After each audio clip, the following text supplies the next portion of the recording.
하쌤입니다. 며칠 전에 있었던 공무원 국어 8번 문제 논란이 좀 있더군요. 2번이 답이다, 3번이 답이다, 이와 같은 논란이 있던데 정답은 2번입니다. 왜 그럴까요? 그 이유를 설명해 보겠습니다.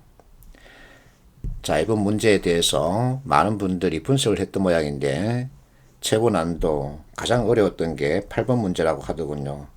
나는 그렇게 보지 않습니다. 어쨌든 논란이 있다는 얘기는 어려웠다는 얘기죠. 그래서 이와 같은 관점에서 보면 어렵긴 했나 봅니다. 자, 어떤 분은 공식적으로 이의를 제기했더군요. 이분이 이 책에 인용된 내용을 가지고 설명하던데 이 책 내용이 잘못됐다는 게 아니라 이 책 약간 부족합니다. 2% 부족하다는 얘기죠. 자, 이 내용이 이 책에 나와 있다. 그래서 이것이 답이다 하고 주장하면 이와 같은 내용들 암기해서 답을 찾아야 한다는 얘기죠. 그래서는 안 됩니다. 과거 암기형 문제에서 이제 벗어나고 있는 이와 같은 시점에서 암기를 강조할 수는 없는 거죠.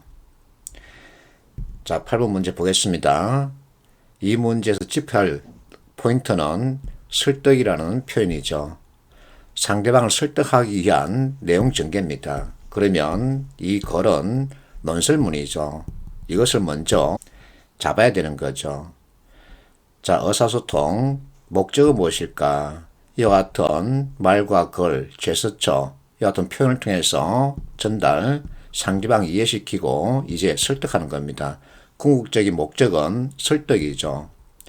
자, 설득의 뜻은 뭐냐면 상대편이 이쪽 편의 이야기를 따르도록 여러 가지로 깨우쳐 말하다. 깨우치다, 이것은 이해죠. 자, 상대방 이해시키고 난 다음에는 내가 말한 바대로 움직이게끔 하는 겁니다. 즉, 상대방이 엉덩이 들고 일어나게끔 하는 거죠.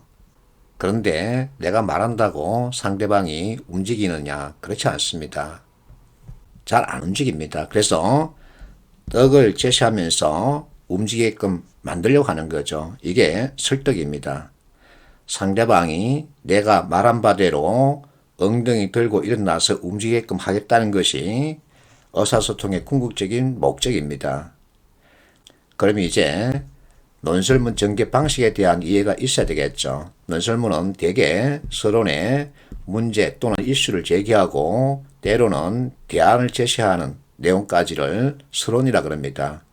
본론에서는 원인 분석 그리고 이제 이 대안을 어떻게 활용하는지 사용하는지 그 내용을 구체화시키죠. 그래서 본론은 좀 긴 편입니다. 마지막 결론은 어쨌든 상대방 행동 방향 제시하는 거죠. 그래서 나는 이렇게 말했으니까 네가 정말 해봐라 하고 전체 내용 정리 강조하면서 행동 방향을 제시하는 겁니다. 자, 요즘 코로나 때문에 많이 고생하고 있는데 코로나가 창궐 하고 있습니다. 그러면 위생관리가 나의 목적이죠. 코로나 걸리면 안 되기 때문에.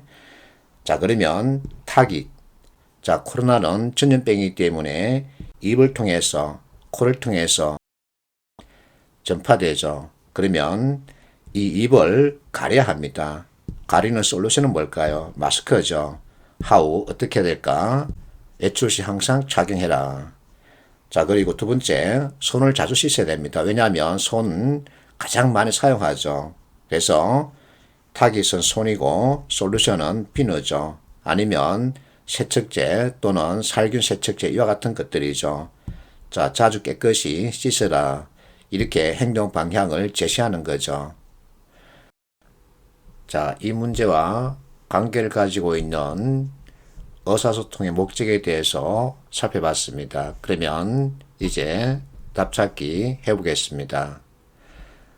자, 답찾기 첫 번째 솔루션은 여러분들이 초등학교 때 공부했던 교과서에 있습니다.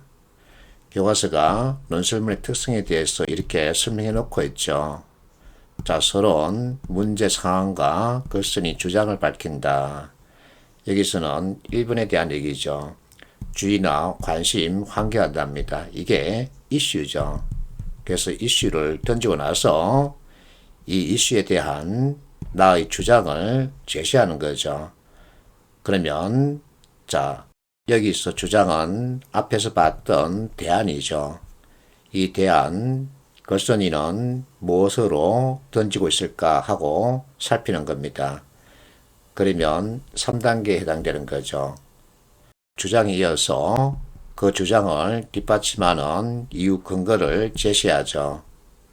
마지막 결론, 자, 걸선이 주장 다시 한 번 더 정리 강조할 수 있답니다. 자, 전체 이 틀을 가지고 이 내용을 보면서 매칭하는 거죠. 자, 선택지 구성 특성을 보세요. 가를 맨 앞으로 내세웠고 말을 맨 뒤로 배치했습니다. 그러면 가가 첫 번째, 마가 다섯 번째라는 얘기죠. 결국은 나, 다라 이 세 가지 문단을 어떻게 배열하는 게 좋은지 묻는 거죠. 자, 위에서 1단계 잡혔습니다. 2단계, 자, 청자와 관련지어 설명하랍니다. 너도 가끔 자전거를 타지. 자전거 타면서 머리를 다치는 사람들이 무려 2,000명이나 된다 해. 하고서는 이제 자극하는 거죠. 관심을 끌기 위해서 자극 요소를 주는 겁니다. 그리고 나서 이제 솔루션을 제안하는 거죠. 자, 여기서 제시하고 있는 솔루션은 헬멧이죠. 머리 이렇게 구체화시켰죠. 그러면 이 말을 듣는 사람, 글을 읽는 사람은 머릿속에 헬멧을 그리게 되겠죠. 이것이 바로 주장 솔루션입니다. 자, 이와 같은 솔루션을 네가 채택하면 어떤 혜택이 주어지나 어떤 떡이 주어지나 자전거 타는 즐거움 그리고 편리함 이와 같은 것이 생긴다 이거죠. 그러면서 이와 같은 근거를 제시하고 있습니다. 이와 같은 통계 자료도 있다 하고 던지는 거죠. 마지막에 다시 한 번 더 정리 강조하죠. 자, 너 안전하고 싶으면 반드시 머리 헬멧 착용해라 하고 툭 던지는 겁니다. 여러분들이 공부했던 교과서에도 이와 같은 매듭 말을 이렇게 보여주고 있죠. 이제 답이 눈에 보이죠. 2번이죠. 자, 가에서 이슈를 제기하고 그리고 다에서 관심을 끌게끔 청자와 연결짓죠. 그리고 2,000명이나 된다 하고 자극시키죠. 그러면서 이제 솔루션을 던지는 겁니다. 머리, 헬멧 이렇게 말하면 상대방은 머리에 그림을 그리게 되죠. 이처럼 헬멧을 쓰면은 너는 어떤 떡을 취하게 되느냐 하고 유도하는 그 같은 표현을 하게 됩니다. 상대방 엉덩이 들고 일어나게끔 해야 되겠죠. 그러고 나서 맨 마지막에 다시 한 번 더 정리 강조하죠. 자, 이번에는 두 번째 포맷으로 답을 찾는 방법입니다. 포맷은 여러분들도 알고 있는 학생도 있을 겁니다. 기획정석 박신영이가 소개하고 있죠. 포맷은 why, what, how, if 이 네 가지 틀로 구성된 프레임을 말합니다. 왜 해야 돼? 무엇을 해야 돼? 어쩌라고? 꼭 해야 돼? 그러면 뭐가 생겨? 떡이 생긴다. 이렇게 연결되어 있죠. 자, 실제 신문기사를 보겠습니다. 이슈가 있습니다. 너희들 이런 문제 안고 있지 하고 문제를 제기하는 거죠. 거기에 대해서 바이오플락 써라. 우리가 너희를 위해서 이와 같은 기술을 개발해 놨어. 그 얘기입니다. 자, 이것은 이렇게 사용하면 돼. 마지막에 너희가 이 바이오플락을 사용하면 이와 같은 떡을 얻게 된다 하고 당근을 던지는 거죠. 떡을 제시하는 겁니다. 이게 전형적인 why, what, how, if 이 틀에 따라서 작성된 글이죠. 자, 그러면 방금 봤던 why, what, how, if 이 프레임으로 답을 찾는 연습을 해보겠습니다. 아주 간단합니다. 여러분들이 어렸을 때 들었던 엄마 잔소리 떠올리면 됩니다. 시험을 앞두고 있습니다. 그러면 엄마가 하는 말, 이번에도 시험 잘 봐야지 하고서는 주의, 관심, 환기하죠. 그러면서 엄마는 이번에 몇 점 더 높이자 하고 새로운 학습법을 제시하는 거죠. 이게 해결 방안이죠. 자, 이와 같은 엄마 잔소리 듣고 좋아하는 학생은 별로 없죠. 묵묵부답이죠. 그러면 엄마가 눈치를 보면서 한마디 더 던집니다. 엄마 말 좀 들어봐. 그러면 자다가도 뭐가 생겨요? 떡이 생겨. 떡을 먹고 싶으면 네가 공부하라는 얘기입니다. 그래서 이게 당근이 되는 거죠. 많은 사람들이 이 당근책을 던져서 상대방 움직이게끔 하려고 노력하는 거죠. 자, 그러면 이 표현 어디에 있냐 하면은 만족 이겁니다. 만족이 생기는 떡이란 얘기죠. 자, 이것을 파악해 놓고 이제 문제 보러 가는 거죠. 앞에서 봤죠.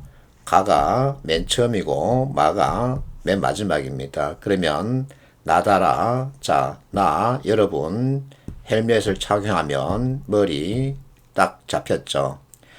타깃 그리고 솔루션입니다. 그래서 헬멧이라는 표현 들으면 머리에 그림이 그려지는 거죠. 나는 3단계죠.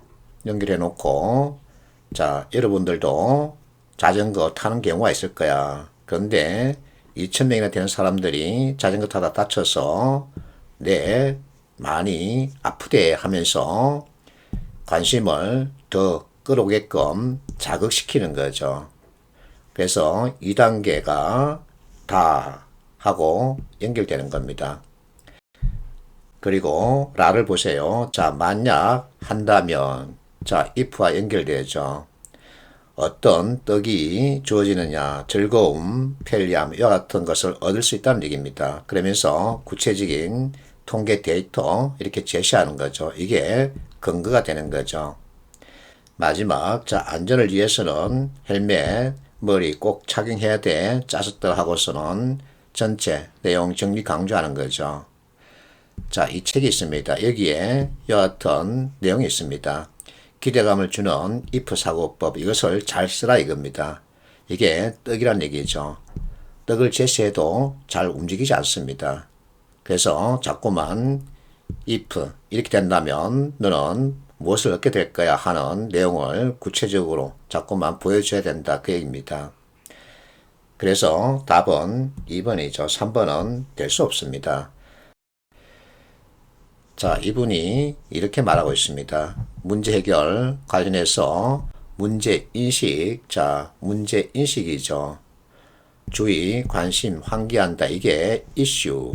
그래서 문제를 툭 던지고 그에 따른 원인 분석, 여기는 없습니다. 자, 대안 탐색. 이것이 바로 해결 방안이죠. 여기서는 헬멧입니다. 그리고 대안 평가. 자, 라에서 여하튼 대안평가 75% 줄일 수 있다라는 게 대안평가죠. 그러고 나서 이제 주는 즐거움, 편리함, 이와 같은 것을 실제 얻게 된다. 결과, 이와 같은 것을 이렇게 얘기하고 있습니다. 이것이 전체 문제 해결 프로세스입니다. 내가 말하는 것이 아니라 대학 교수님이죠. 이분도 문제 해결 관련 프로세스에 따라서 문제를 풀어가는 과정이 필요하다고 논하고 있습니다. 그래서 앞에서 봤던 교과서 이론, 그리고 실무, why, what, how, if죠. 그리고 전문가 의견 종합하면 답은 2번이죠.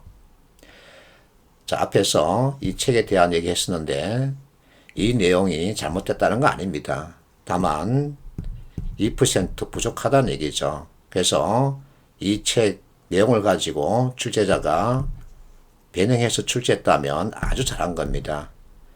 부족한 것을 보완해서 제대로 잡았다는 얘기죠. 파이팅 합시오.